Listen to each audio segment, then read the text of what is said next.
Hi, everybody. Sorry, just had to close the doors. It's getting loud in the jungle.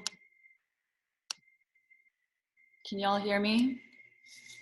Hello, hello. Hi. Yes. Everybody's rolling in. How's it going? Hi, Morgan. Hi, Ash. Hello, Saren. Did I pronounce your name right, Saren or Saran? Saren. So good to see you here. I'm so glad you can make it. I was hoping to keep the windows open, but it's so loud in the jungle tonight. It's like, whew, they are active. Hi, Julie. Nice to see you again. Susan, Corey. Hello, hello, Charmaine. Yeah, this is going to be a juicy class. We've got a lot of cool strategies to cover. I'm so glad you guys are all here.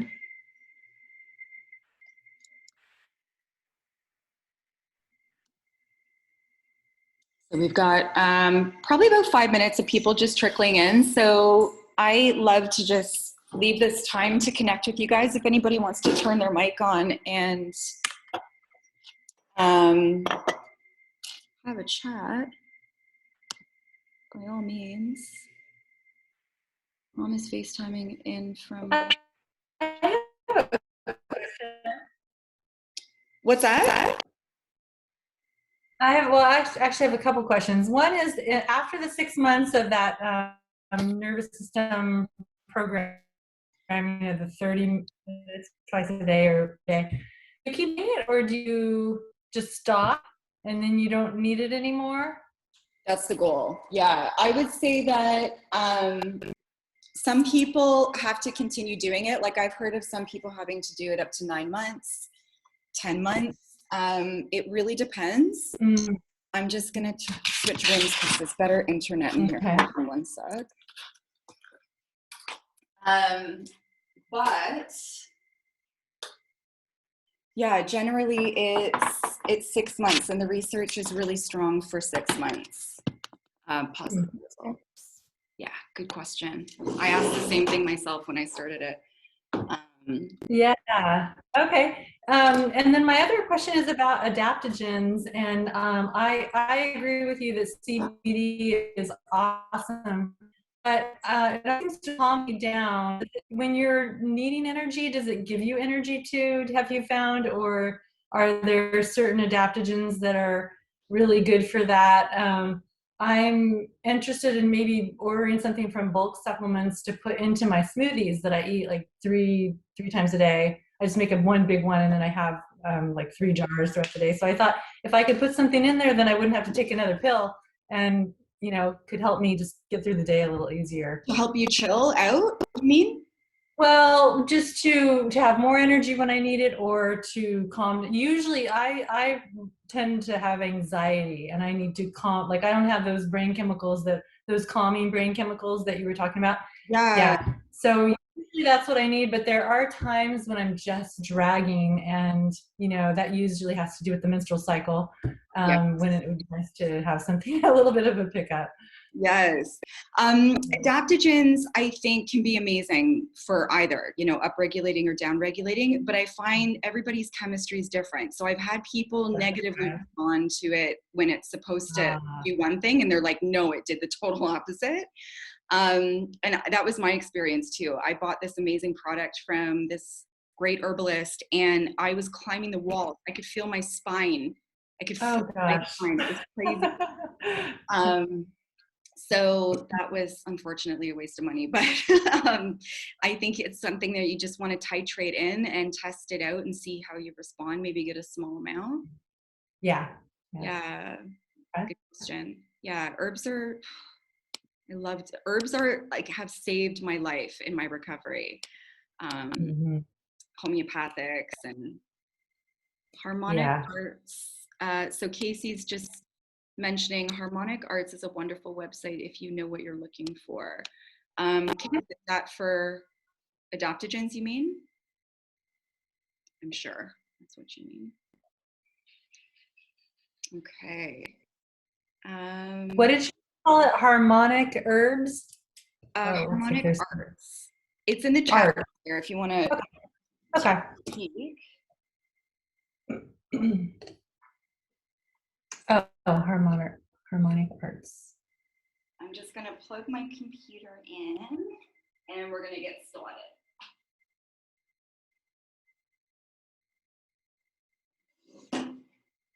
Okay, hi everybody. If I haven't said hello yet, hello.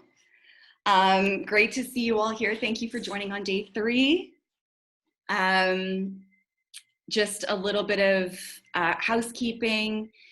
Just wanted to let you guys know that once I start the presentation, I won't be able to see your faces, which I don't like.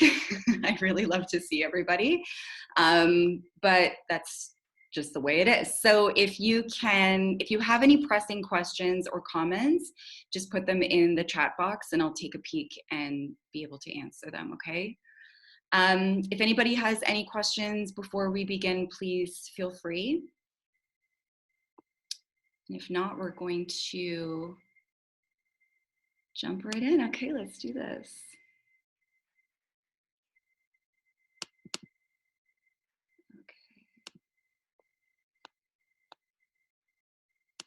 All right, so, this has been a good workshop, guys. Thank you for bringing such beautiful energy. It's been amazing. Okay, so welcome to the Nervous System Reboot. This is our 3rd day, learning how to reduce stress, upgrade your healing, and repair your nervous system.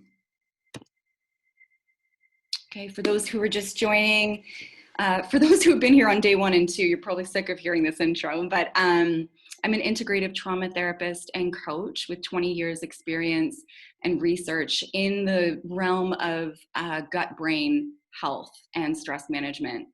I began my journey into health kind of the way a lot of trauma victims do, which is as a fitness competitor, thinking that my worth really lied in my body and how I looked. And this is where a lot of my issues began, with restrictive eating and overtraining and just really not being connected to my body, and developing SIBO and a bunch of other issues thereafter. And as I started to kind of get my shit together, I got hired as a health expert on CTV on the Marilyn Dennis Show, and that was really fun, but also really terrifying. I had a lot of panic attacks. I wasn't able to really ground myself before going live, and I don't even remember shooting some of those episodes. I was just completely in the ethers, as Casey likes to say. So that was a big wake-up call for me, and I realized, wow, you really have a problem here. Like, you're not able to self-regulate.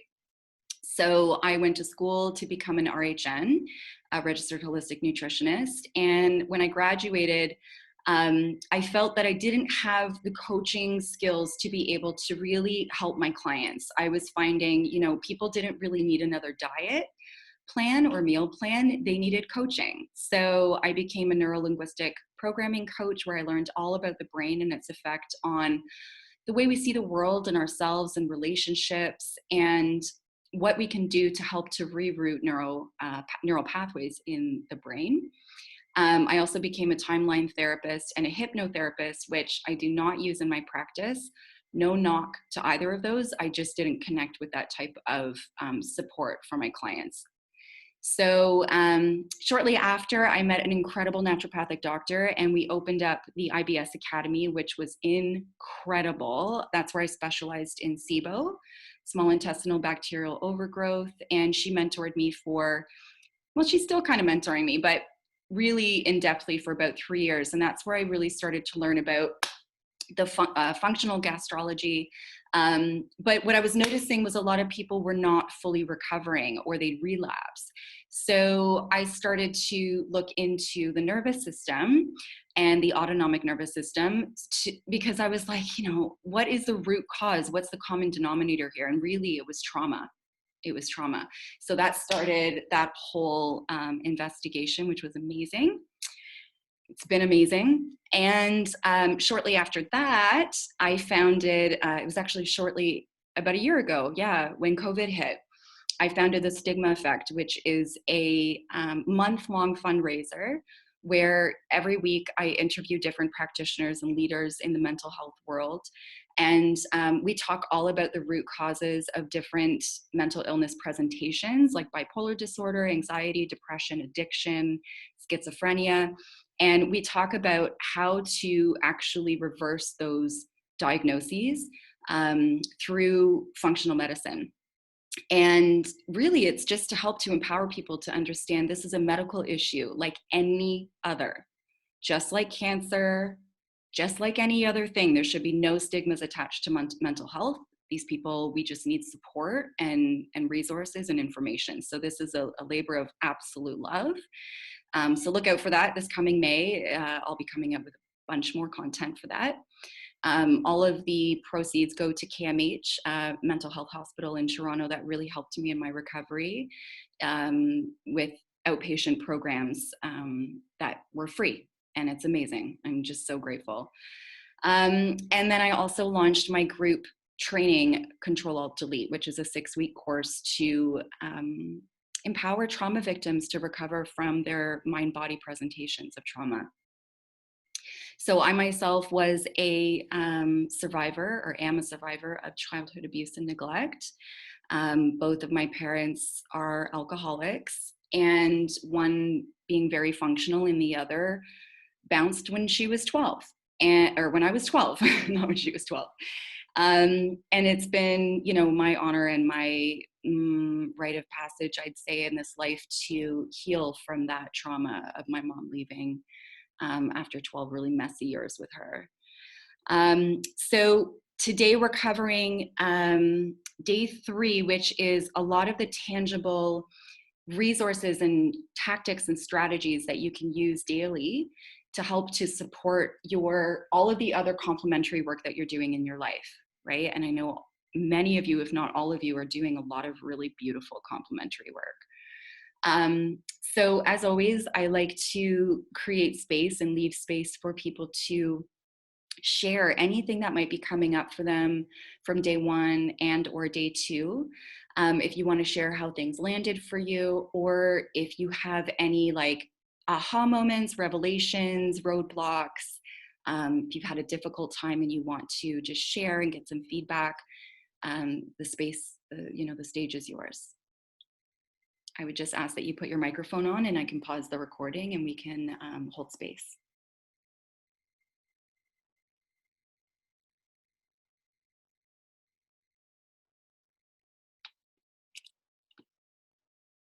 Okay, beautiful, great.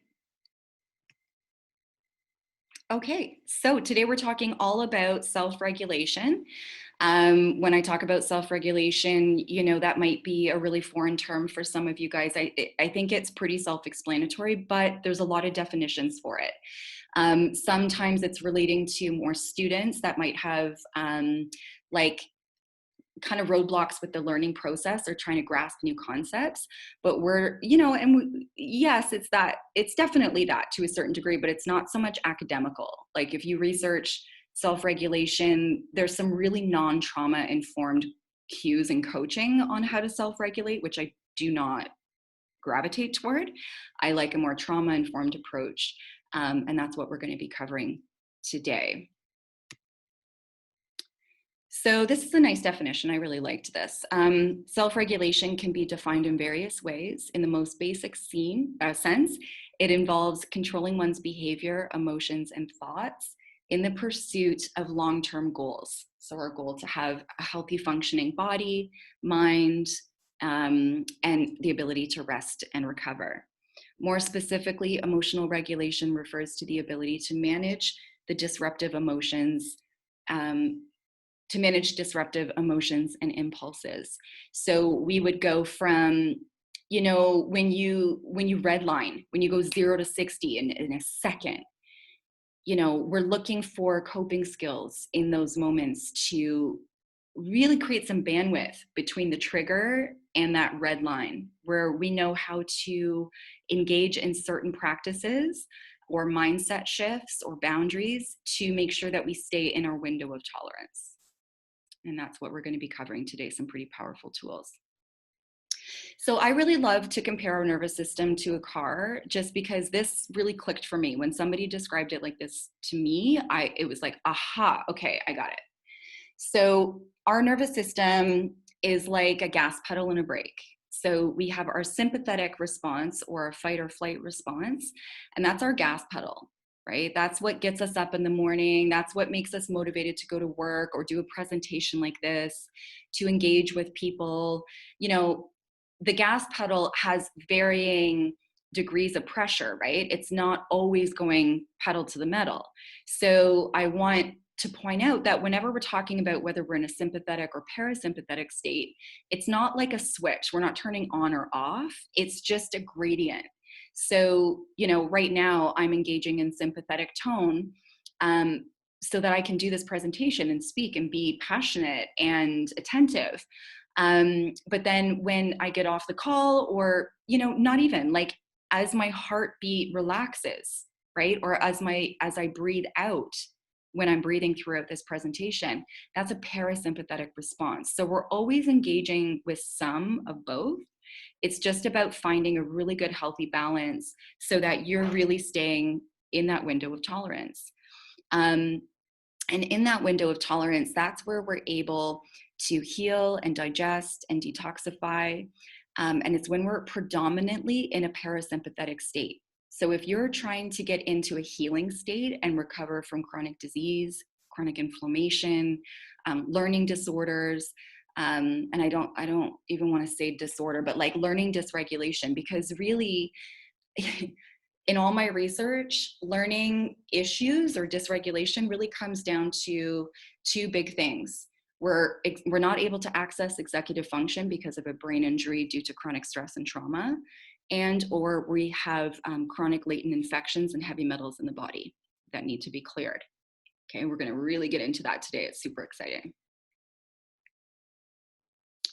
So the first practices that we're going to be covering today are vagal toning practices. So when we're looking at the vagus nerve, it's called cranial nerve X, and it's critical nerve for supplying parasympathetic information to the visceral organs. So like I said, if the vagus nerve is toned and strong and we're accessing it a lot consistently, it's going to be able to, like if you have heart palpitations, right? That's probably because your vagus nerve isn't strong enough to be able to really engage with that relaxation in between your heartbeats, right? If you're breathing in your chest all the time, that's another sign that your vagus nerve is not activating. Digestive issues, you know, your vagus nerve is what allows your digestion to function. So we want it really strong and really toned to be able to have all these beautiful visceral organ functions happen with ease, the way it's supposed to happen. And it's accessible to us. You know, we can access that with the right physiotherapy. Yeah, and urinary systems. How many of you guys feel like you have to pee all the time, especially at nighttime? Right? This is poor parasympathetic tone. So it's important to control the heart rate, your bronchoconstriction, digestive process. So you can see how important this nerve is. I call it the queen nerve, and we love her.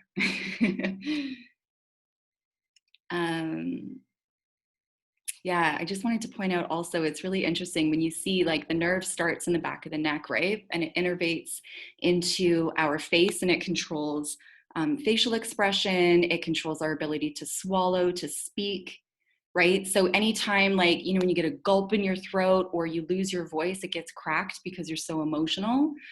These are all related to your vagus nerve. So I think it's really cool to know what it's innervating with and what functions it has, because as you're developing or experiencing symptoms, that's when you can go, oh, okay, I'm going to do one of my vagal toning exercises to wake it up and activate it and strengthen it. So here we have kind of a really basic sort of visual of this afferent and efferent signaling.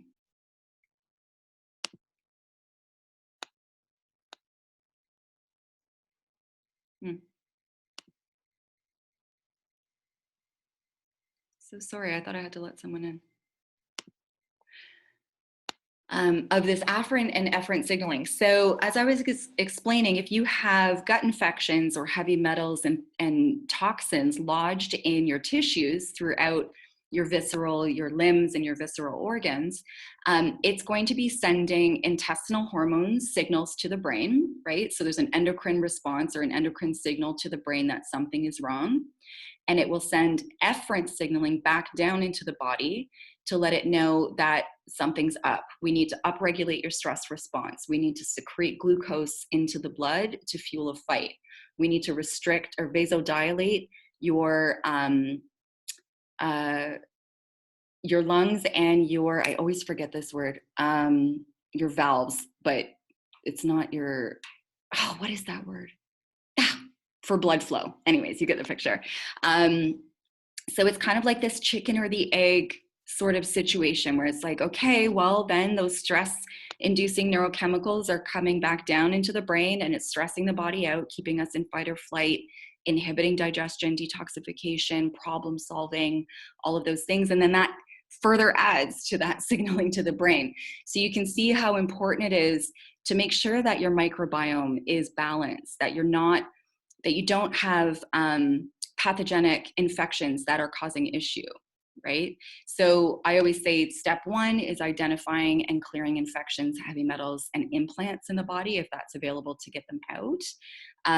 But then also doing the brain retraining program or brain retraining work so that we can stop this negative feedback loop, right? We can just really get our body back on board the way it's supposed to be. Many of us have lived decades or our whole lives in this figure eight of stress.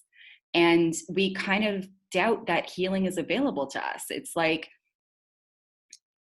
is anybody healthy? You know, that question. And I find oftentimes it's people who learn this information, have gone through a lot of dis-ease and disease, and then they work really hard and they fight for their recovery and they're able to find that homeostasis where their appetite and their energy is on point. Their emotions are regulated, their attitude toward themselves, the world, other people are in balance. It's good, they feel good, right? Our response to stress is, we're not redlining. We're not going 0 to 60 in a second. We're able to kind of observe without judgment, just more of a mindfulness approach to stress-based situations that are coming up in life. That's interesting that they responded in that way. What does that mean about them? What does that mean about our relationship, as opposed to or like complete shutdown, right? So creating that bandwidth really does come down to cleaning up this afferent and efferent signaling and repairing the brain. Learning and memory. So remember, executive function. So our gray matter, our prefrontal cortex, which allows us to problem solve and engage and learn and recall memory, it's shut down because we're activating more of these primal parts of the brain that are based in survival. You know, learning and memory is not needed when we're in fight or flight. And remember, from day one, we're only supposed to be in fight or flight about 5% of the day. And that statistic or that percentage has flipped in this day and age.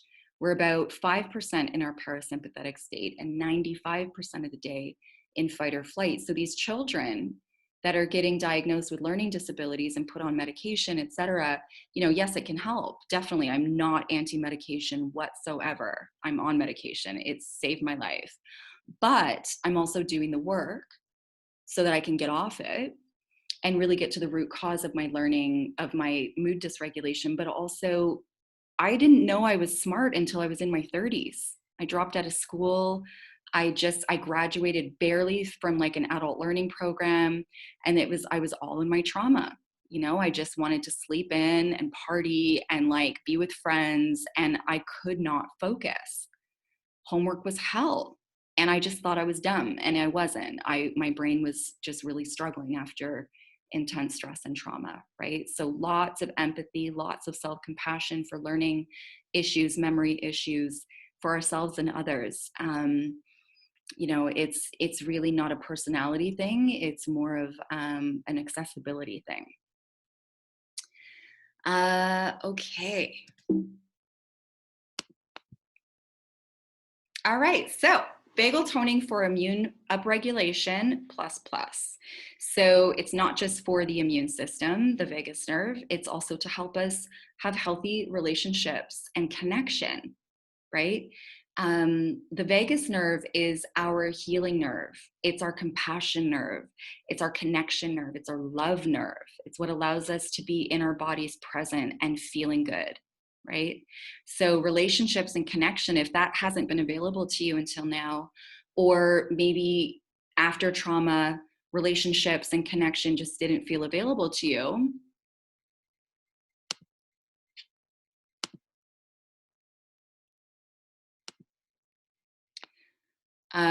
that's okay, you know, and that can be retrained, that can be rerouted, not just with vagal tone, but, you know, cognitive behavioral therapy and, you know, learning boundaries and working through all of that other stuff. It's also for our digestion and our elimination, right? So a lot of my clients that come to me for functional nutrition and coaching, they are dealing with a lot of inflammation, maybe endometriosis, inflammatory bowel disease, psoriasis and eczema. And this really comes down to our genetics, because we are not our genetics, but we are when they're turned on because we're chronically inflamed and stressed. So my job as a functional nutritionist is to help to create bandwidth by detoxing and getting you out of chronic fight or flight so that those genetic predispositions to poor methylation, detox, liver detox, etc., turn off, and we can really optimize our genetics. Okay, so that's something else to consider. And then as we were just talking about cognitive functions, so learning and memory recall, concentration. How many of you guys drift and dissociate when somebody's talking? A teacher, a lesson, a video, a friend in conversation, you know. And I always like to say, if anybody kind of is hard on you for not being present or paying attention, I think being trauma informed or getting trauma informed and understanding how trauma presents could be really beneficial for the relationship, because it helps us to have compassion for ourselves and our friends and family, network, etc. Where it's less about us. It's not that they don't have an interest in us, possibly. Sometimes that might be the case. But oftentimes it's really rooted in an inability to focus because executive function just isn't accessible, right? We're stuck in those primal patterns.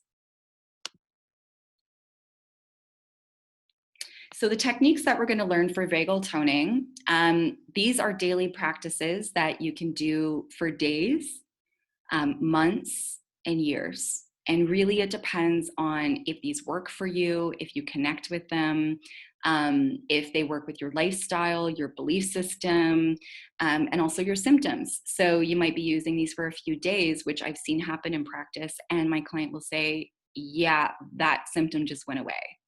My anxiety around this time of day or this scenario is gone. And it might take months for some people, as we were talking at the beginning of class today about doing the brain retraining steps. It takes months. And then for some people, we need to maintain it for years. Okay, so we might find when we stop our practice, maybe some symptoms come back.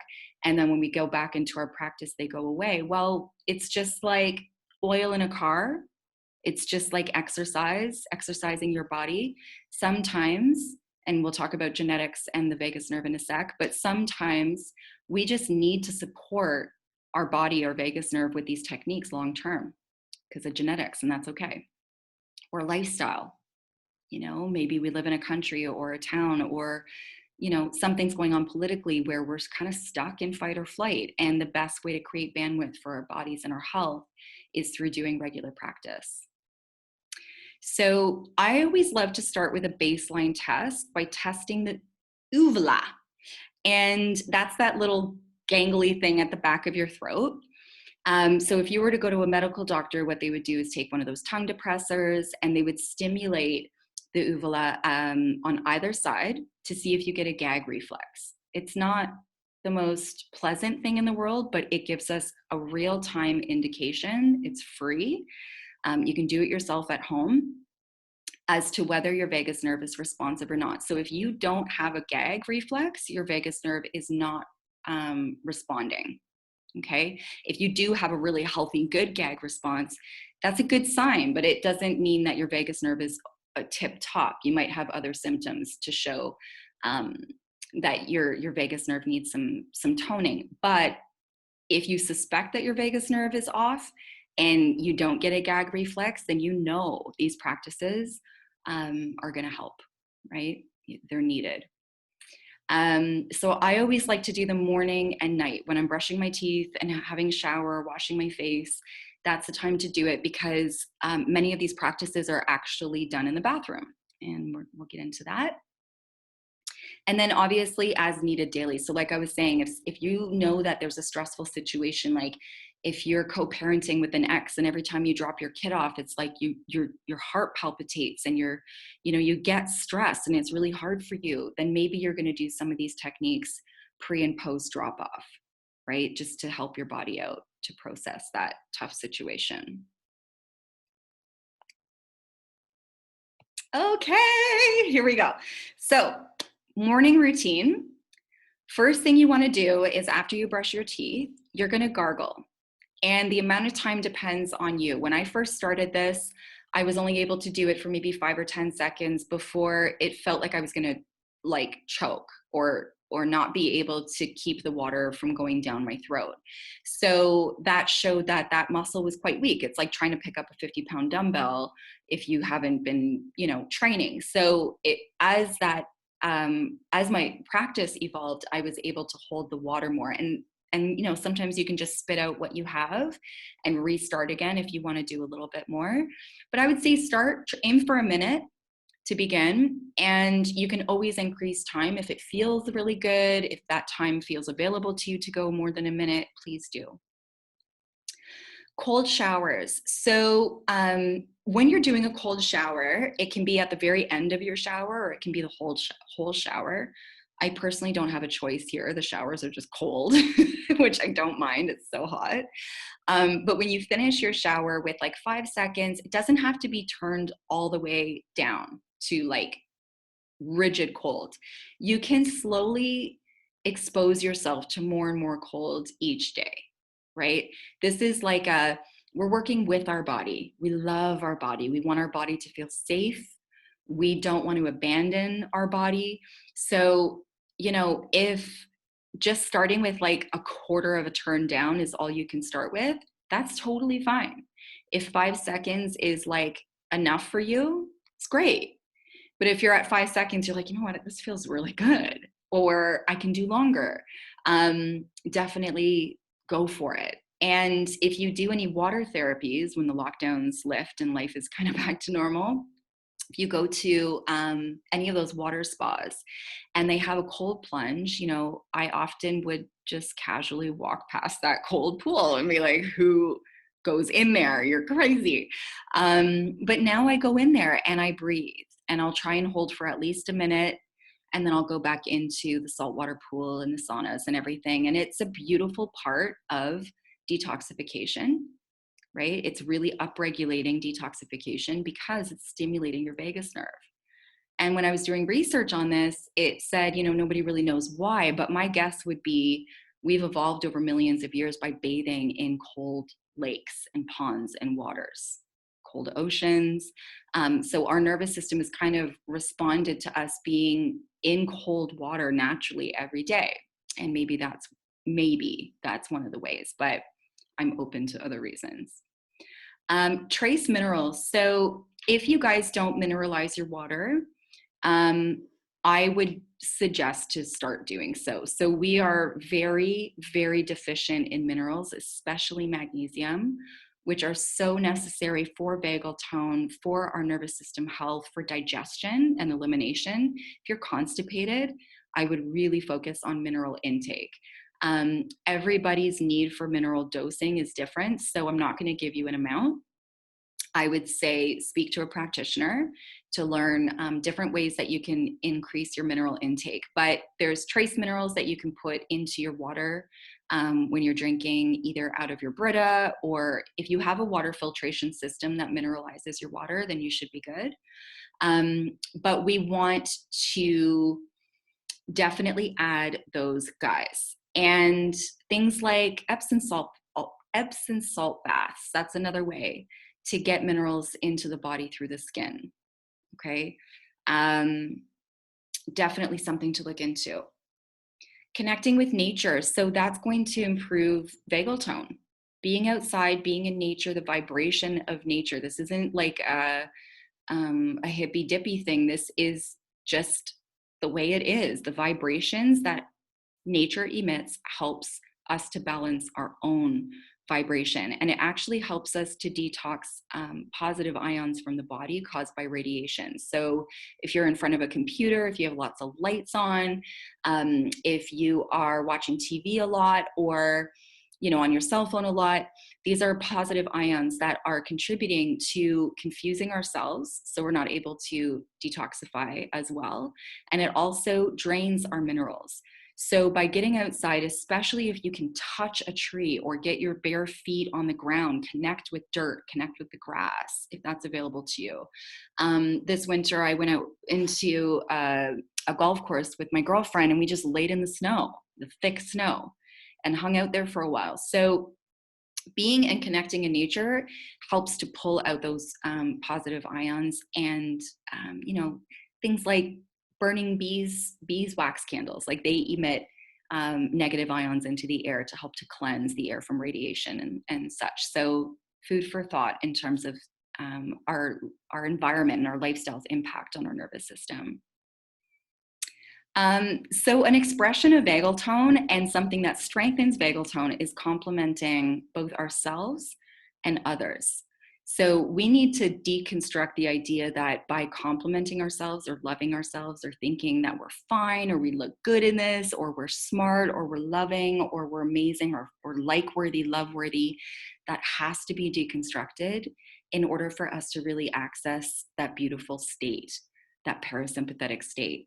So, complimenting others, I just absolutely love complimenting people when I see that. And it's not like, I'm not forced.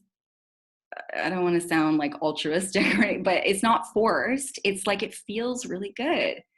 I'll tell a woman, like usually women, I don't usually comment on how guys look, but I'll be like, your outfit's amazing. I love your hair. That shade of lipstick looks amazing on you.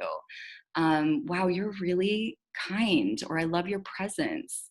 I just told a girlfriend recently, I love the pauses that you take in between sentences. It gives me the permission to pause and be more present, right? So this is a way that we can strengthen. If I'm trying to create this like 360 kind of bird's eye picture of how do we increase our vagal tone, it's not just through these gargling and showers. It's also through lifestyle, right? How do we interact with our environment, other people, and ourselves? Seek emotions you desire. How do you want to feel? Do you want to feel joy? Do you want to feel happy? Do you want to feel loved and appreciated? Seek people, environments, activities that give you that feeling. We can't just expect them to land on our doorstep. We have to identify, how do we want to feel, and what do I need to do in order to feel that? That's why I moved to Costa Rica, guys. I had such a hard time living in Toronto.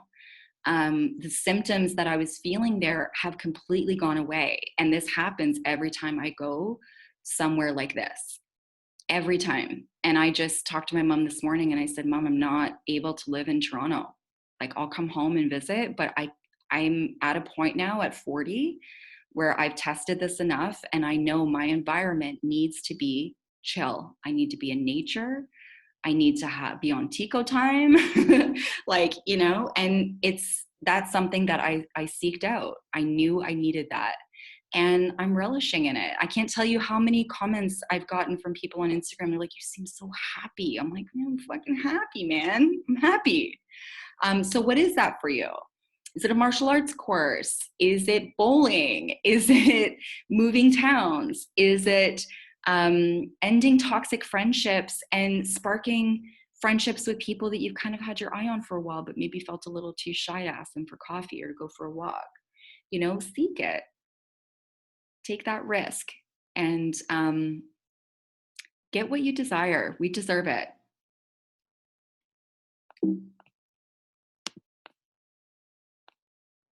Okay, so to continue the vagal toning exercises, as we know, the vagus nerve is connected to our throat and our vocal cords. So humming or singing a tune, like when you're driving in your car to and from work or anywhere, if you're going on a walk and you're listening to music, if you're cleaning your house or cooking dinner and you've got music on, sing a tune.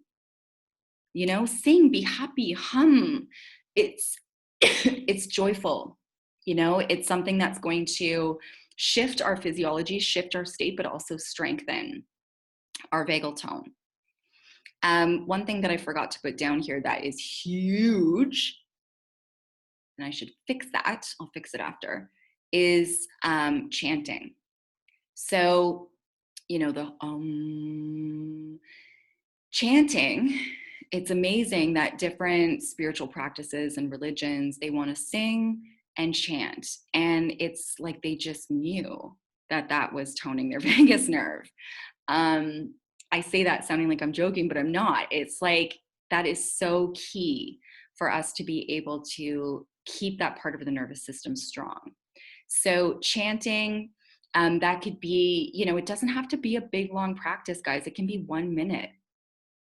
And it doesn't have to be the exercise. There's many different kinds that we can do. One that I teach in my private practice often is the VU. Maybe I'll spend some time at the end doing that with you guys. But I would just say, go on YouTube, access some free ones, or you can work with somebody that you really like that can teach you some chanting. And maybe not, maybe it's just humming and singing, and that's great too.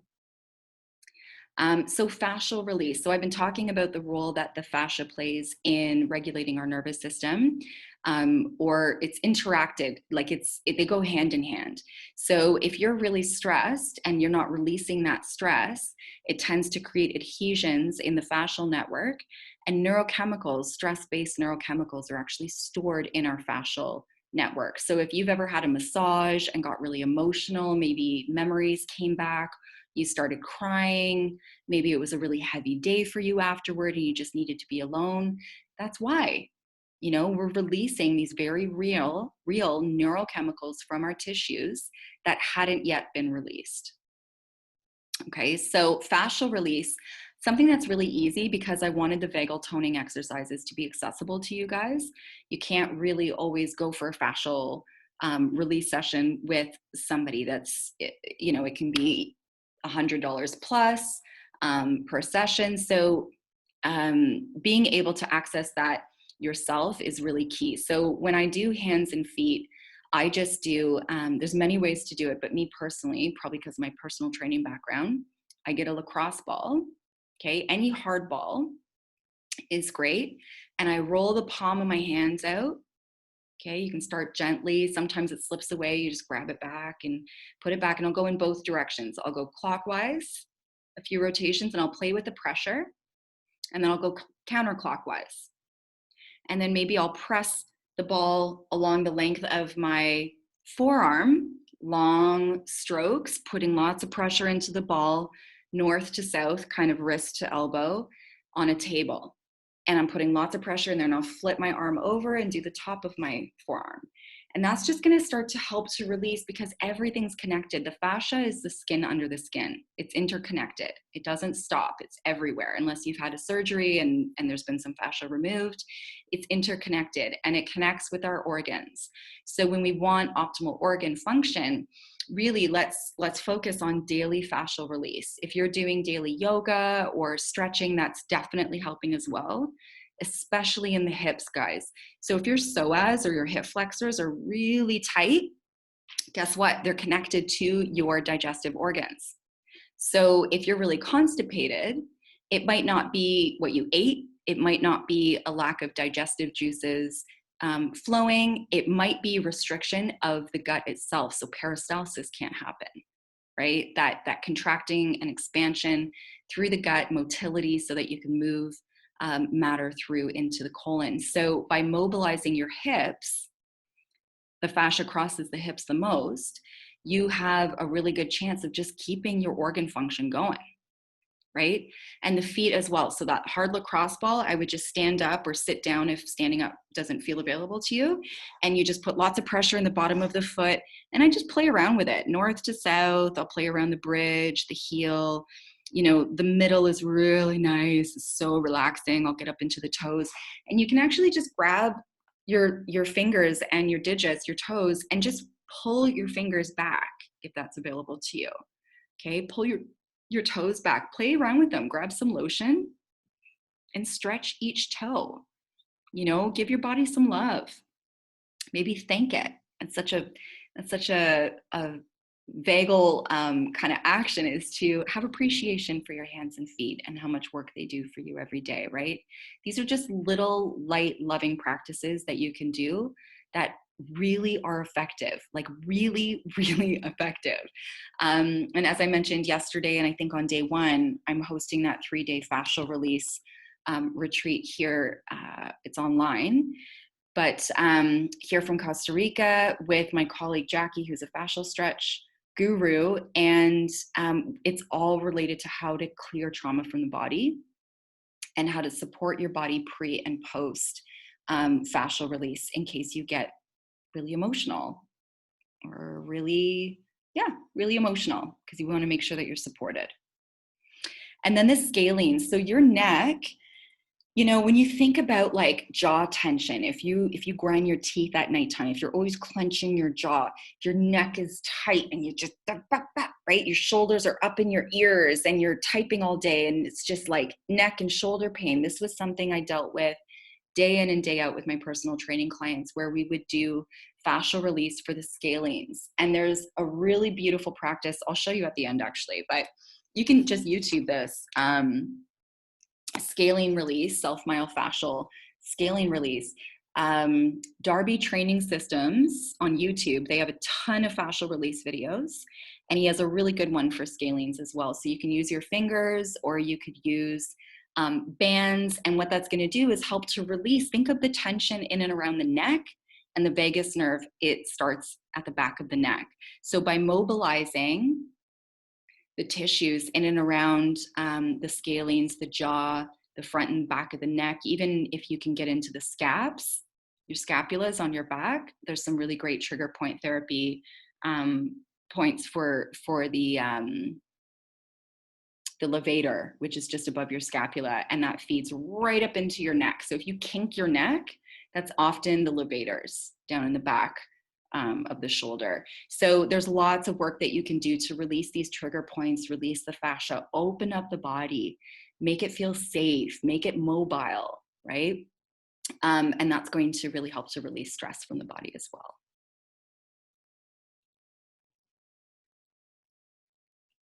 Okay, so your evening routine would also involve gargling. So just water.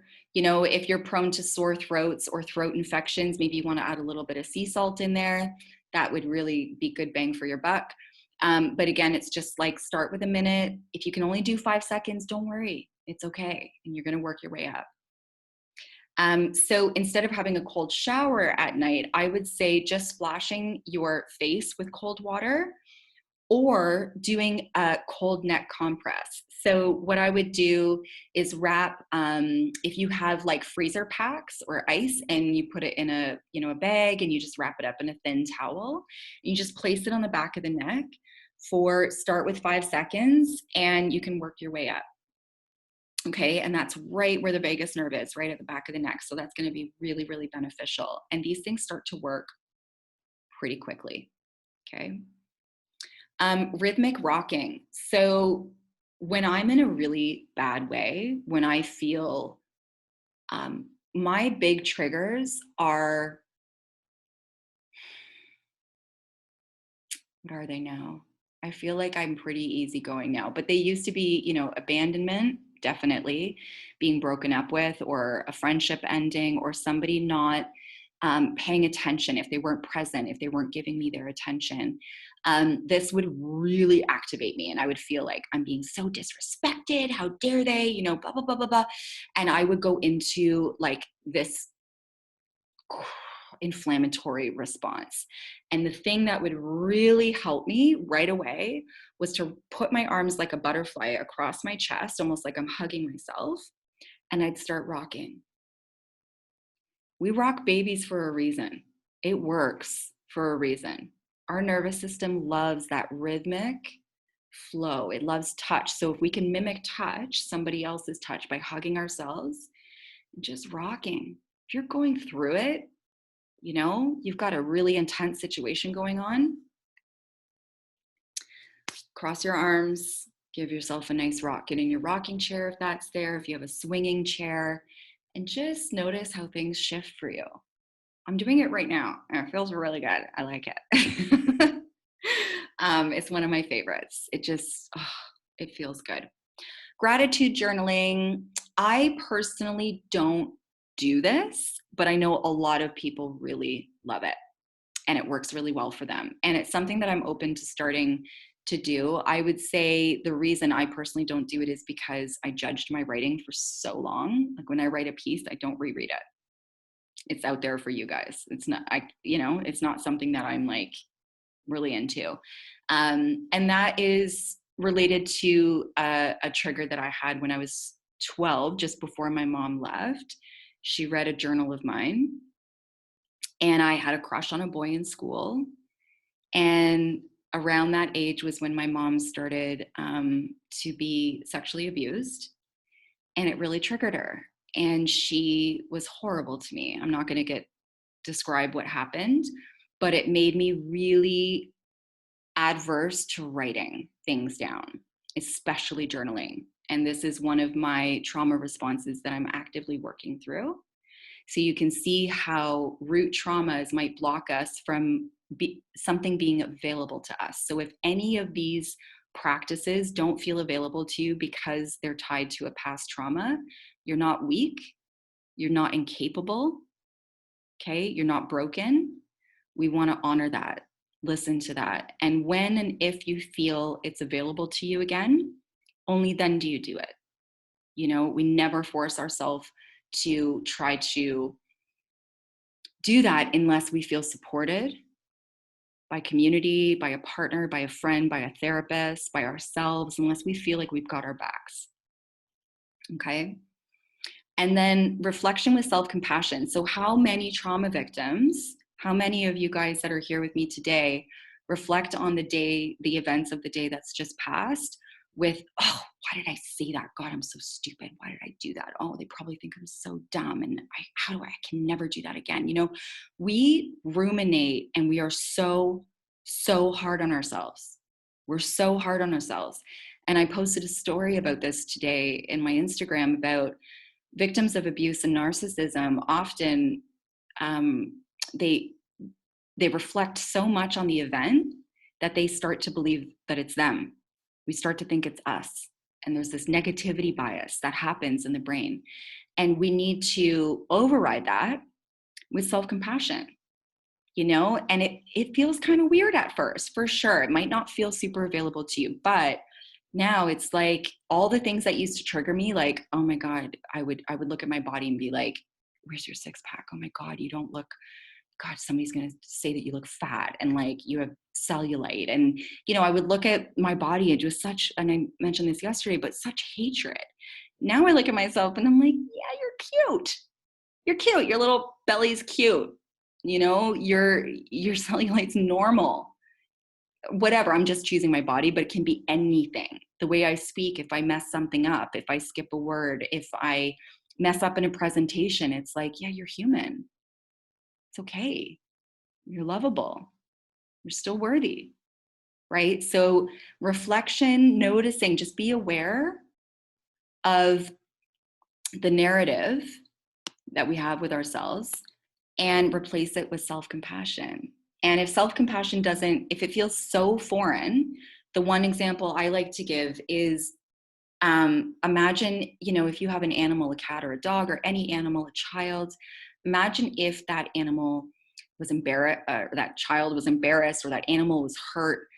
What feeling you have, you know, we're so quick to put the net under other people, right? To understand, oh, don't worry. Oh, it's okay. If somebody trips on the street and they feel silly, it's like, oh my God, it's okay. Don't worry. Right? But if we do it, we're so embarrassed. So it's like the compassion that we so easily can give others when they're in a hard way. Just know that you can feel that emotion, right? You do feel it, unless you don't, and that's a whole other conversation. But if you have felt it, try to connect with that, even if it's just a spark, a little spark. Try and grow it by going, oh, okay, yeah, oh, I feel it. Try and feel it a little bit more. Where is it? Is it in your chest? Is it in your heart? Is it in your diaphragm or your belly? How does it feel? Maybe you're going to give it a little bit more permission to show up, to expand, to be there. Maybe you make friends with it. Maybe it's not so bad, right? So self-compassion when we're reflecting is really, really lovely. Okay, so some key points to remember about the vagus nerve, or to know about the vagus nerve, is that we each have varying degrees of access to the vagus nerve because of genetics. So if you look at epigenetics or intergenerational trauma, which is something that I talk about in my 6-week Control Alt Delete course, is how our genetics change, how our DNA and genetics change based on our epigenetics. So how we interact with the world, how we interact with food, with stress, with trauma, with chemicals, with war, with famine, whatever the case is, there are studies that are done. If you haven't started researching epigenetics and its role on trauma, I would strongly suggest starting it. It's fascinating because there's a really great book written by, I think his name is Mark Hyman, something around there. But the book is called It Didn't Start With You. And it's a whole book on how intergenerational trauma affects people unconsciously in this life, because our genes are programmed to respond intensely or well, depending on its stimuli. And that's because, think of that role, right? Think of the role that epigenetics and genetics play in our survival. If we lived in an environment where we were surrounded by a certain type of cat that was a predator, we would need to be really responsive to a certain noise, right? To a certain rustle in the jungle, or whatever the case is. And it would speed up our ability to hear, recognize, and run, or to whatever the case is. I doubt you're running away from a cat if it's right there, but it's just a really bad example of how we adapt to have the best chances of survival from our environment. So when we're showing up with all of these pro-inflammatory disease like stress-based responses, it's because we really are only meant to have those responses for short periods of time, but we get stuck, right? So if your vagal tone really sucks, mine really sucks. It's been really difficult to rehab throughout the years. And it took a full 360 approach to do so, because I come from a long lineage of mentally ill, addicted, very traumatized women. So that's something that I need to honor and just work with. And I had to accept it. It's just part of the package. And it's something that we work a little bit harder on. That's okay, right? Connection and hugs improve vagal response. So for those of you who are in lockdown or in isolation and you can't see people, do it as best as you can, right? So if it's socially distanced walks, if it's laughter and air hugs with somebody, if it's FaceTime and Zoom, I know we've all been doing that. If it's hugging yourself, if it's getting an animal and cuddling with your animal, these are going to help to improve your vagus nerve. Really obvious, but often not really known, is safety and happiness is what allows your vagus nerve to function properly. So if you're in a relationship with somebody who's really passive aggressive or emotionally abusive or doesn't validate you, right? Or a family member or friend, that's not a safe environment, right? So we need to show up and reparent ourselves. We need to be able to assess which situations are toxic and unhealthy, which are really contributing to my dis-ease and disease, and what do I need to do to be safe, right? I don't know how many times I've said to somebody, that reaction didn't sit well with me. I don't feel emotionally safe with you, and I don't know if I can continue this relationship. And, we can open up the conversation, hopefully, to try and troubleshoot it. But if not, that's okay. Thank you for the time that we were together. Thank you for the lessons. See you never, and that's okay.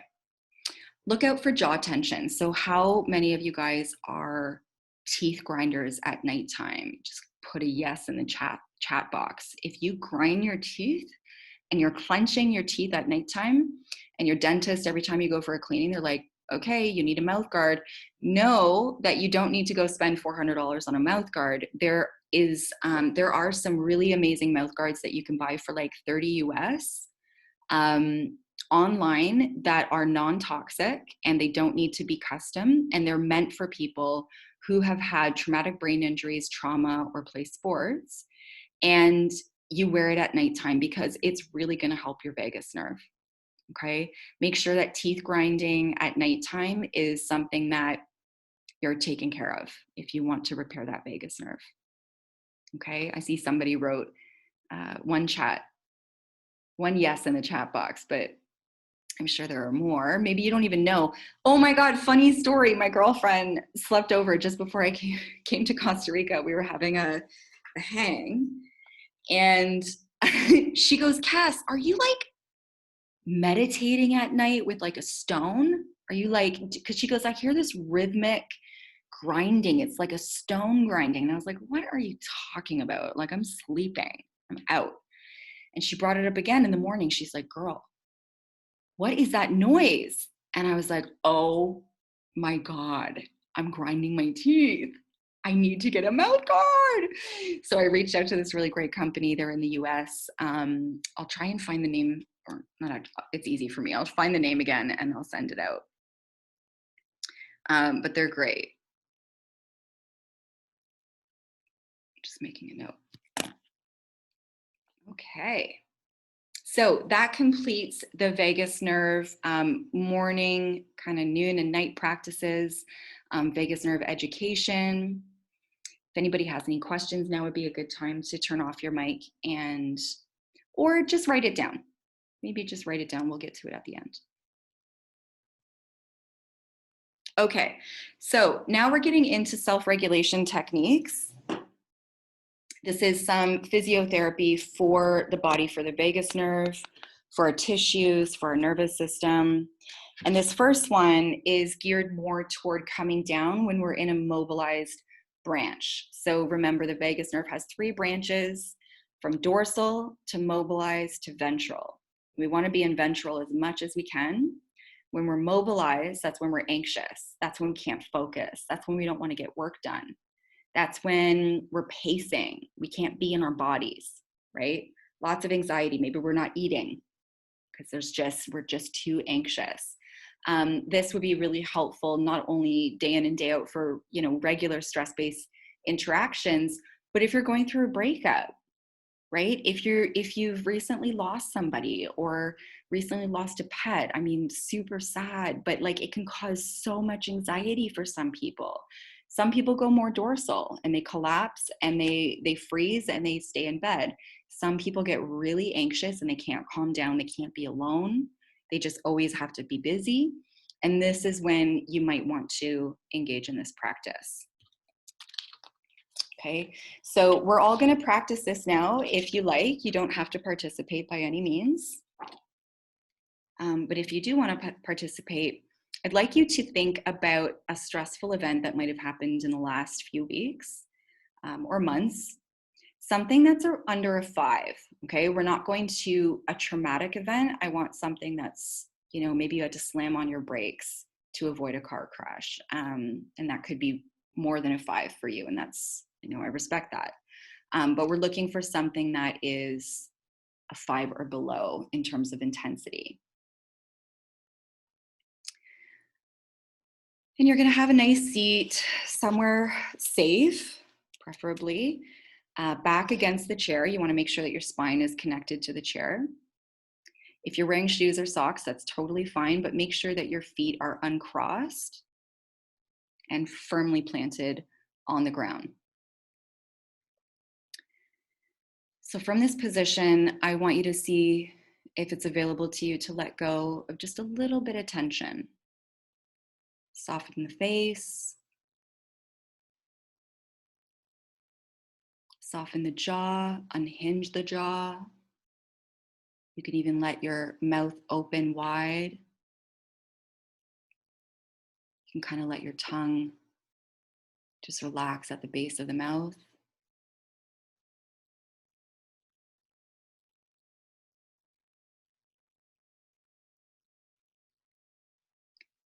And now I want you to just notice your shoulders.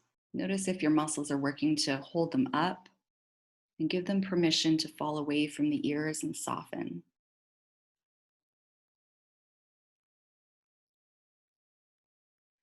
Remember that tension in the body is a form of resistance, okay? So it's going to increase for fight or flight. So bring awareness to those points of tension and just give them permission to let go.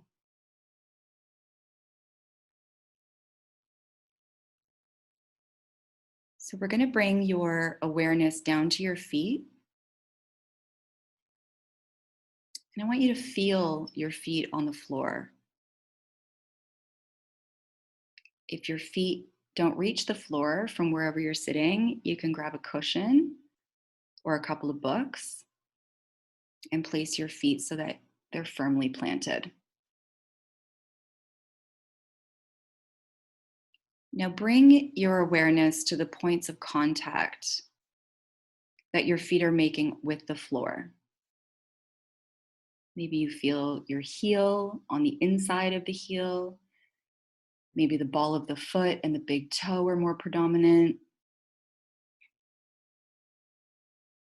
Notice the areas of pressure and temperature. Is it cool from maybe the linoleum on the floor? Is it warm from maybe a carpet or your socks?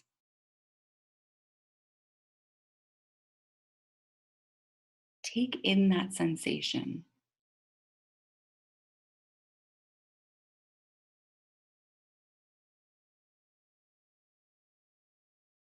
Notice how supported you are in this moment.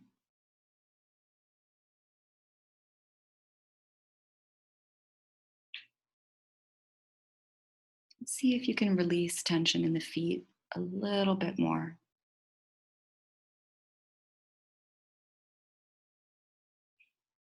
Notice how that feels.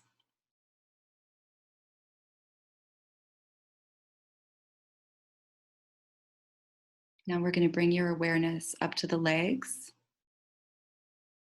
So noticing your sit bones on your seat, the back of the legs on your chair, and notice the areas of pressure.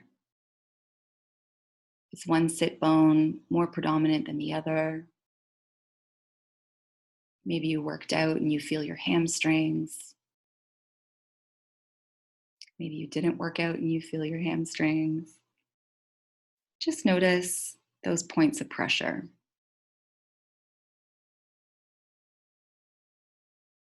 I want you to notice the chair supporting you. Feel how strong it is beneath you. Feel how effortless it is to let go, knowing that you are supported.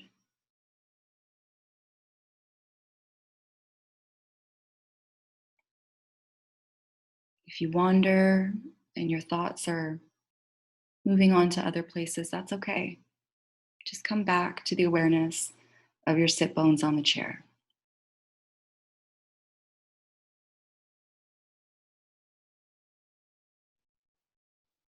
Now see if you notice your nervous system starting to slow down with curiosity. We're not reaching for it. If it's not there yet, that's okay. We're surrendering. From the sit bones, I want you to bring your awareness to your spine.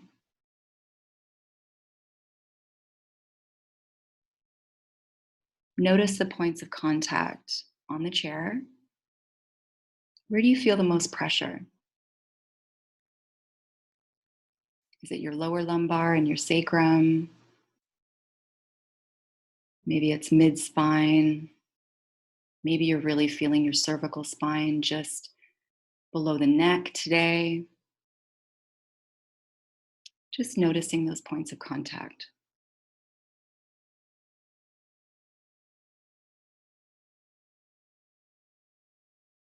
What does the material feel like from your shirt or your sweater? The material of the chair, is it cool? Is it hard or soft?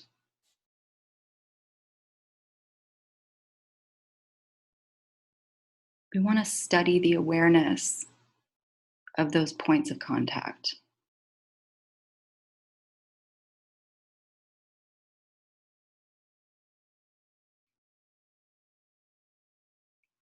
How much can you notice?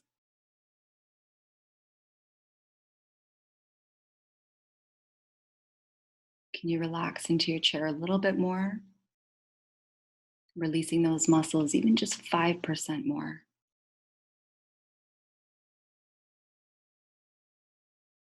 Notice any changes in your nervous system from when we began, when we were thinking of that mildly stressful event, how disconnected we might have felt. And as we're moving into the awareness of these contact points, how has that shifted your nervous system?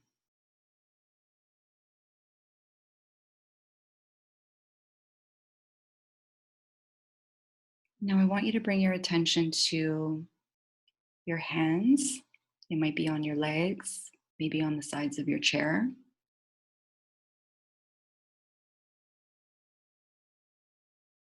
We're going to notice the pressure of our hands on our legs or on that chair. And I want you to feel your skin. Notice your fingertips, pads of your fingers, the palm of your hand. What does that skin feel like? Is it cold? Is it hot? Are you sweating? Do you feel a pulse? I want you to soften your hands. No need to hold on to anything. Give it permission to be putty.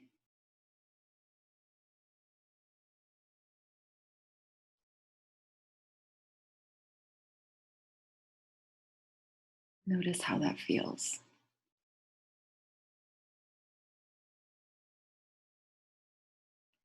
Bring your attention to your breath. Notice where you're breathing. Are you breathing into your belly and your diaphragm? Does your breath stop at your throat or your lungs? Just notice without judgment.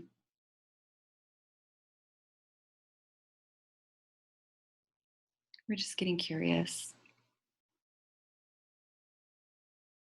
Inquiring with the body. How's your body feel right now? Notice the mind. Is it wandering? Or is it present to these connection points?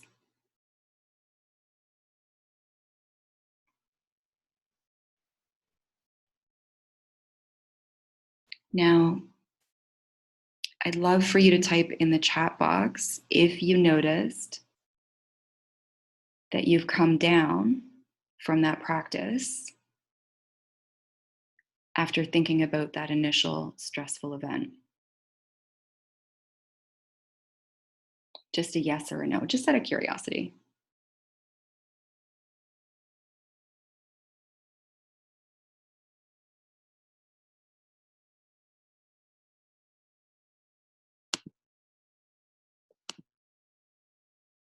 Yes, yes, yes, yes. Lots of yes. Fantastic.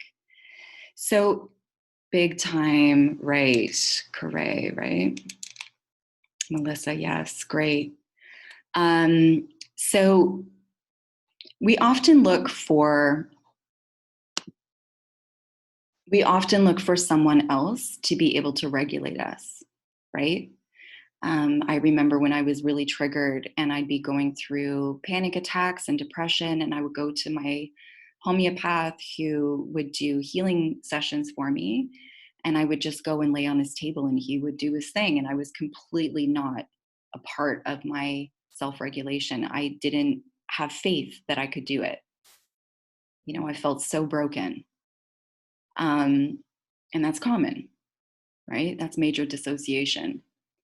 So, this practice, for those of you who connected with it, it really gives you the empowerment, right? The self-esteem, like the knowledge, I know, the conviction, I know that I can tap into this practice. And the more that I do it as I'm activated or in a mobilized state, the stronger that muscle is going to get. Okay. Now, some of us might be too mobilized to engage in this, and that's okay. We've got a practice for you too.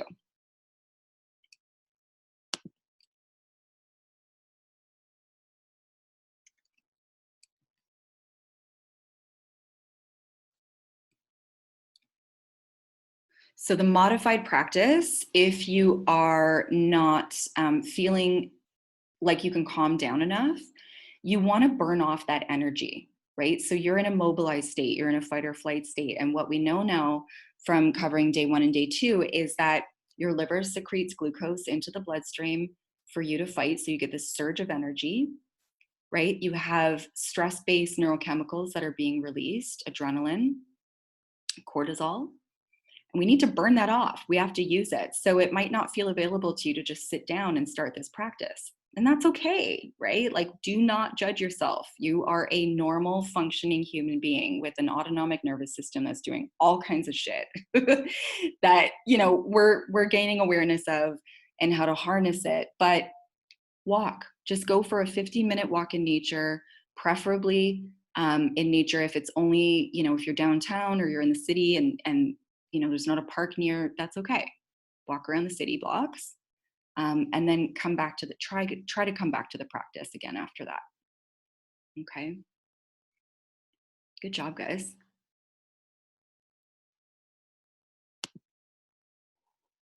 Okay, so coming up when dorsal. So this is very different, right? We have the opposite goal where we are collapsed, apathetic, maybe we're in bed, we don't have the energy or desire to get up and eat, to shower. Many of us, if not all of us, have been there, and it's normal, right? This is a normal body response to overwhelm, to trauma, to stress, and that's okay. But if we want to get out of it, we've got a practice for you.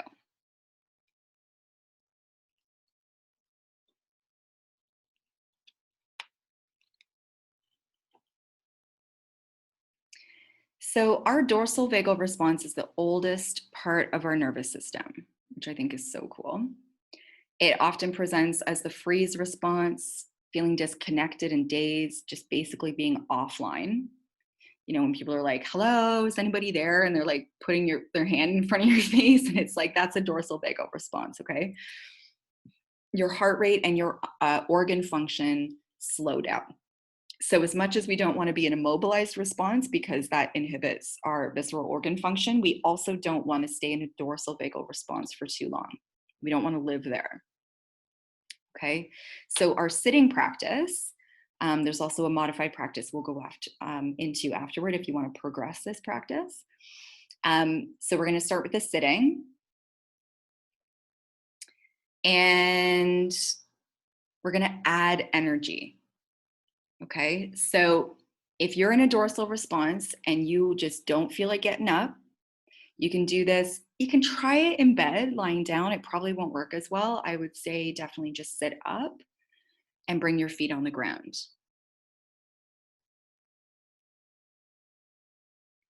So in a nice sitting posture, we're going to bring your awareness down into your body. And again, we're going to notice your feet on the floor. Both feet are firmly planted. And we're going to notice those sensations of our feet on the floor.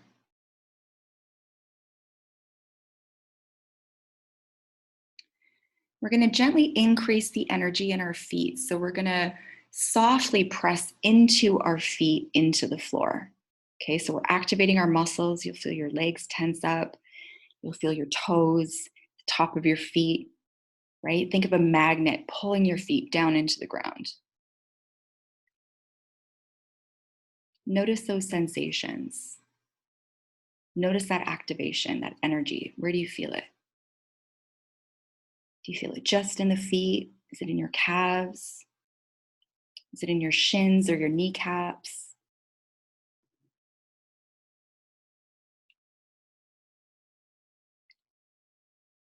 We're going to bring your awareness to the back of the legs, to your sit bones. We're going to start to contract those muscles. So you're going to contract your glutes and your hamstrings as you're pushing your feet into the ground. Maybe you feel your quads activate. Maybe your legs are getting hot. Just notice and name those symptoms or sensations, sorry.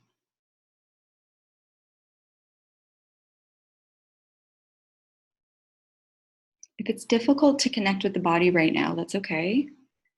I'm going to ask you to push your sit bones into the chair a little bit more and push the back of the legs into the chair.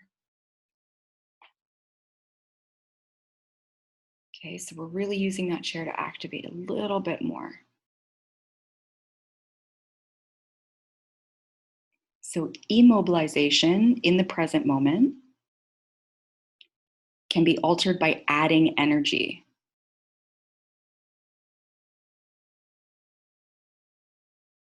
Bring awareness to those contact points. What are they touching? What does it feel like? Are you feeling strain, heat, excitement? Do you want to get up? Just notice what those sensations are. Okay, now relax. If you've already let go, that's okay. Okay, so notice the difference in energy from this practice, from the first one. We're going to continue though. And your back is firmly pressed up against the back of your chair, or maybe you're sitting up in your bed against your wall. You're going to bring your awareness into your spine, making contact with the chair or wall. If it's difficult for you to connect with your spine right now, that's okay. I'm just going to ask that you press your spine gently into the chair.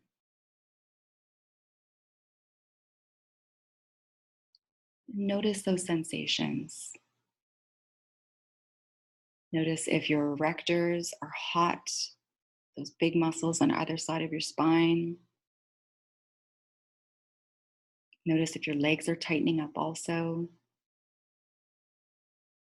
Is it hot? Is it exciting? Is it activating? Is it irritating? And now let that relax. Now we're going to bring your awareness into your hands, and we're going to gently press your hands onto your legs, the palms of your hands onto your quads, or you can press your hands together if that feels better for you. And notice those contact points. So as I put my hands on my legs, I'm wearing shorts, so I felt clamminess. I felt a little bit of coldness on my legs with my warm hands meeting my skin. I notice my fingers kind of wrapping around the top of my leg. And I want you to gently press a little bit more into your legs or hands.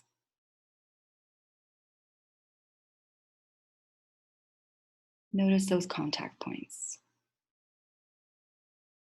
And release.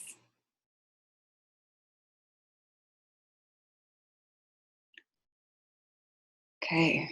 So how was that different for you from the coming down? If you noticed that this was more activating for you, if you felt more alert, more in your body, um, type yes in the chat box. I would love to see.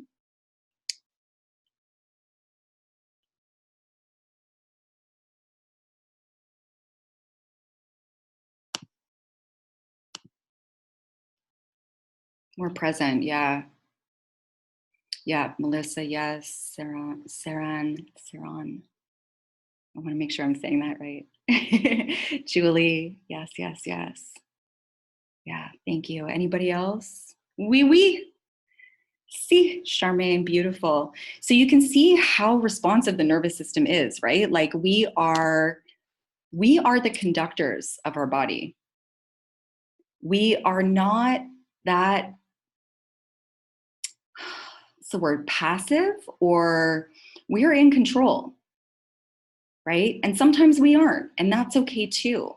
Just know that it's available to us. Most of the time, this should be available to us, unless we are really outside of our window of tolerance and we need, professional help. We need somebody to step in and really help us regulate. These are practices that you can do day in and day out when you're feeling triggered. Okay, to progress this coming up process, you would stand. Okay, so if you want to try this out, by all means, have a stand. Okay, make sure that there's something close to you that you can hold on to, because we are going to shift weight from one foot to the other. Okay, so standing up, we're going to let the weight shift forward into our toes and then gently back into our heels. And then I want you to find a contact point where the pressure and the weight feels balanced, where it feels really good to you.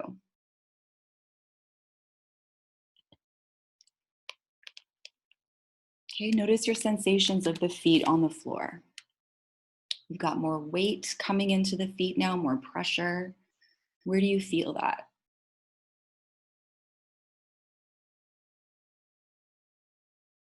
And now I want you to try standing on one leg. So you're just going to gently lift the other leg off the floor. You don't have to raise your knee up or anything. Be sure to have something close that you can hold on to, a wall or a piece of furniture. And notice the contact points of that foot and that one leg. Maybe your quad activates a little bit more, your calves. Maybe you're trying to balance and you're shifting all over the place, not holding on to anything. Okay, we're going to place that foot down and lift the other. Again, notice the contact points of that foot and leg. Bring your awareness to the heat, the temperature, the sensation of your clothes, the air of the room, and place that foot back down. Bringing your awareness to both feet on the ground. Notice the contact points on both feet. Just take that in. Just take in that sensation, that whole body sensation of standing and going through that practice. Okay, if you were standing, you can sit back down. Now, the focus of that practice is to gently increase your energy. Okay, so, in my program, in my 6-week program, I talk about a lot more practices to get you out of a dorsal vagal response, right? Because when we are apathetic and collapsed and depressed, we're often not working or wanting to work. And we're often not engaging maybe with, our family and people that are close to us. And we ultimately want to, but we just don't feel like we can.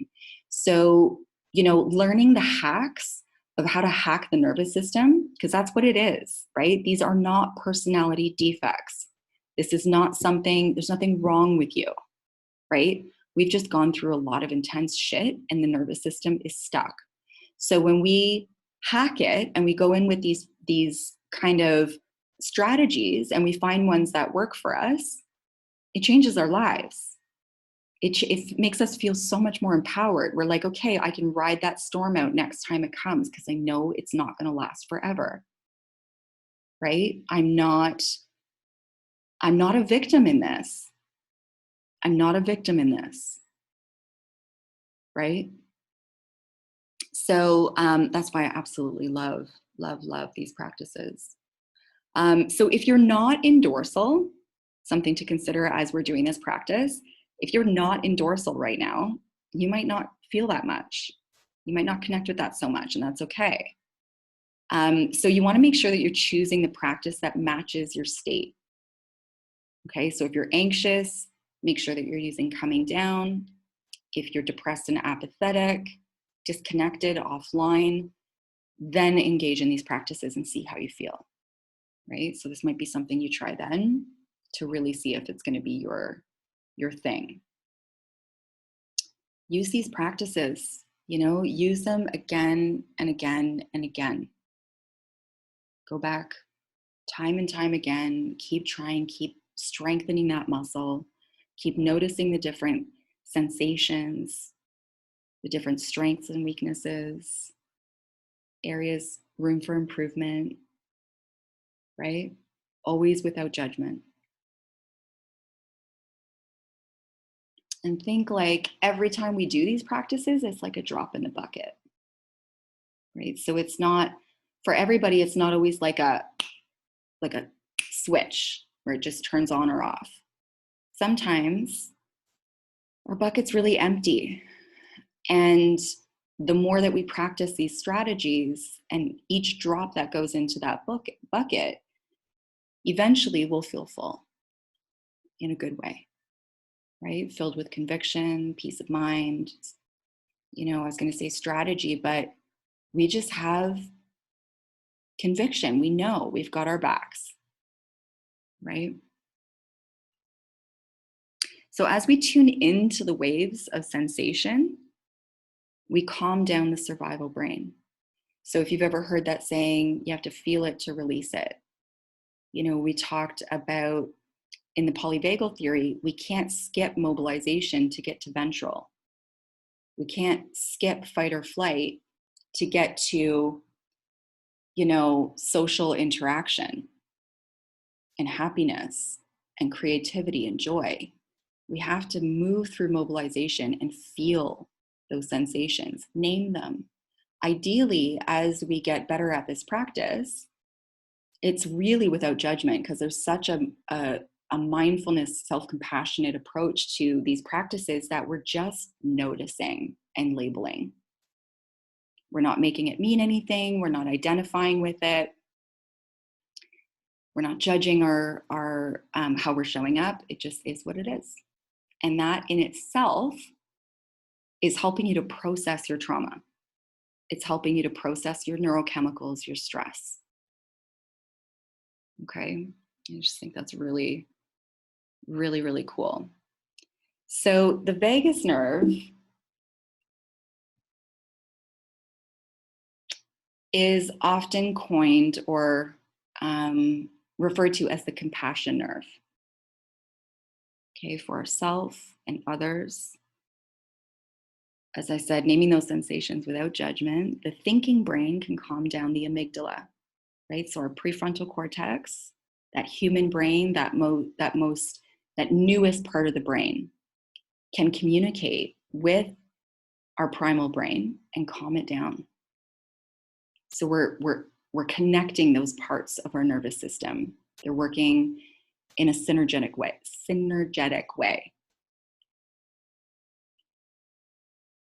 So increasing presence for those of us who are dissociated from ourselves and our bodies, which is many of us. Again, that's okay, And that's what I meant by trauma-informed coaching. I think when somebody's not trauma-informed, they might make somebody feel like how they're showing up is or isn't okay. It's always okay. It's always okay. You are always worthy. of someone's time, coaching, your own time, your own self-narrative, taking the time to work through these issues, no matter what is coming up. If there's addiction, relapse, emotional eating, whatever the case is, it's okay. We do these things to try to self-regulate. And until we learn new ways to self-regulate, we go back to the old ones. That's the way our nervous system is built. If we try on a new strategy and it didn't work for us, we'll go back to the old stuff that works. Because guess what? Without something, what do you think that's going to feel like if we had no coping strategies, good or bad? Right? There is no good or bad. There is only, is this helpful? Is this going to help with my recovery? Is this something that I want to change? That I want to improve on? Right? When people say, oh, you shouldn't drink. Well, yeah, maybe it would be better for your health and your life and your family. But if you're drinking to cope, that's what you know. That's what's available to you right now to regulate your nervous system. That's somebody in pain, right? That's somebody that doesn't know how to process those emotions yet. Nobody's taught them. That information hasn't crossed your path yet, and that's okay.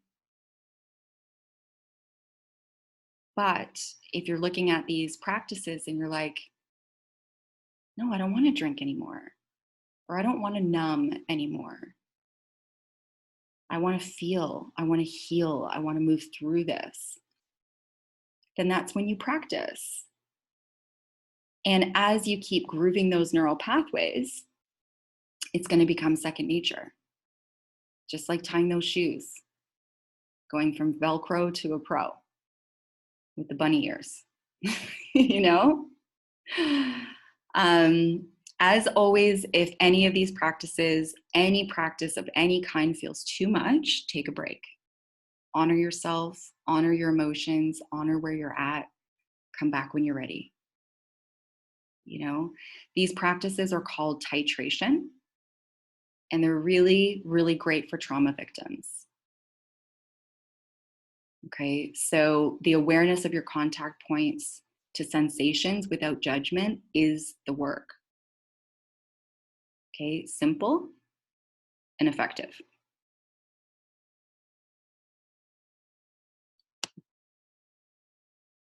Wow, we're at the Q&A already. Okay, how's everybody feeling?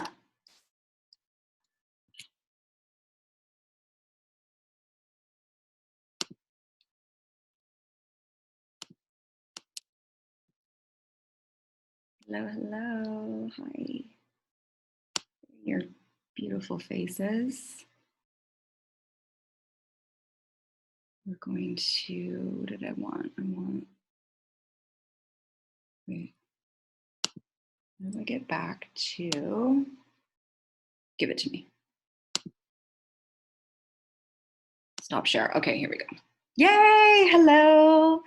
Okay, guys, feel free to turn your mics off. And I would love to hear your experience. How was that for you? What do you think about the neuroscience? Anything that's coming up, any questions or comments, I'm here for it.